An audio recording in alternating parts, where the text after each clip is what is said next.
राधे कृष्णा मेरी प्यारी बहनों, आप सभी का मेरे YouTube पर बहुत बहुत स्वागत है। जैसा कि हम सब जानते हैं कि आज है संतान सप्तमी का व्रत कथा। तो चलिए आज को बताते हैं आपको पूजन विधि बहुत ही सरल तरीके से।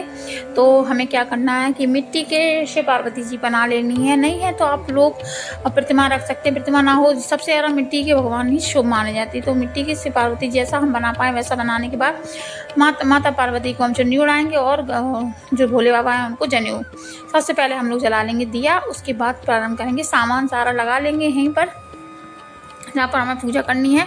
सात पुए बनाए जाते हैं जो उनको चढ़ाए जाते हैं और 7 अपने लिए भी बनाए जाते हैं। पूरे दिन में वो 7 पुए ही खाए जाते हैं। ये देखिए पुए भी हम भोग लगाएंगे। सबसे पहले हम लोग क्या करेंगे, एक पाटा लेंगे और उस पर ये बिछाने के बाद उस पर गौरा शिव पार्वती माँ को बैठा देंगे। उसके बाद माँ पार्वती का हम लोग श्रृंगार करेंगे।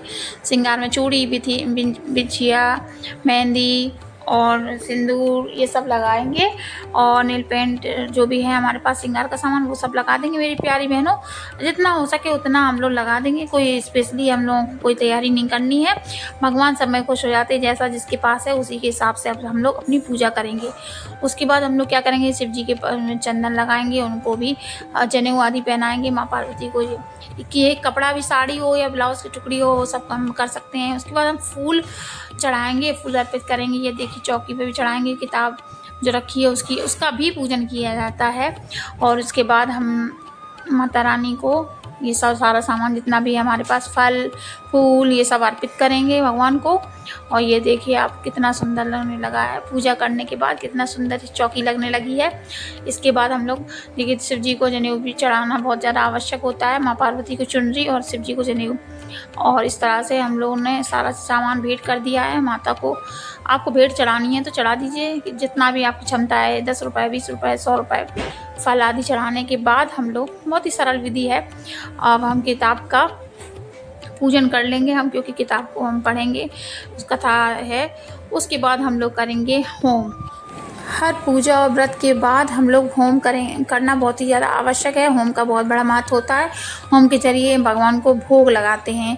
क्या करेंगे, कपूर रख लेंगे हम, जो होम है करना है जिस पात्र में उसको हम माचिस से जलाएंगे। दिए से कभी भी कपूर नहीं जलाना चाहिए। अब हम जो हमारे पास भोग इत्यादि है पुए, उनको हम अग्निदेव को भी करेंगे, चढ़ाएंगे अग्निदेव पर।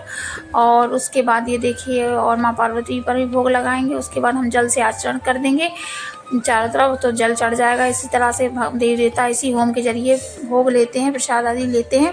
तो हमें इसको ज़रूर से ज़रूर करना चाहिए। और हमारे पास जो भी चांदी का जो छला है या फिर चूड़ी है, जो कुछ करने के अग्नि के ऐसे हम लोग 7 चक्कर लगाएंगे। तो अग्नि में तपाना बोलते हैं इसको। तो इसके साथ वो 12 इसको भेजने के बाद हम तपा लेंगे और इसको माँ पार्वती के चरणों में अर्पित कर देंगे। ये देखिए अब रखा है छल्ला। और चढ़ाने के बाद हम सारा सामग्री चढ़ा देंगे और पुए का जो भोग है वो शिव पार्वती पर भी लगा देंगे। आप देख सकते हैं वीडियो में। ये देखिए इस तरह से भोग लगाकर हम शिव पार्वती को भी अर्पित करेंगे और होम में भी अर्पित करेंगे इस तरह से। और ये सामान पूजा का जो है ये इस आगे बढ़ेंगे और हम कथा सुनेंगे। कथा पूरी होने के बाद जो किताब में कथा है उसको पूरी सुनेंगे। कथा का भी बहुत बड़ा महत्व होता है। बिना कथा की पूजा अधूरी रहती है। पार्वती पिता महादेवा।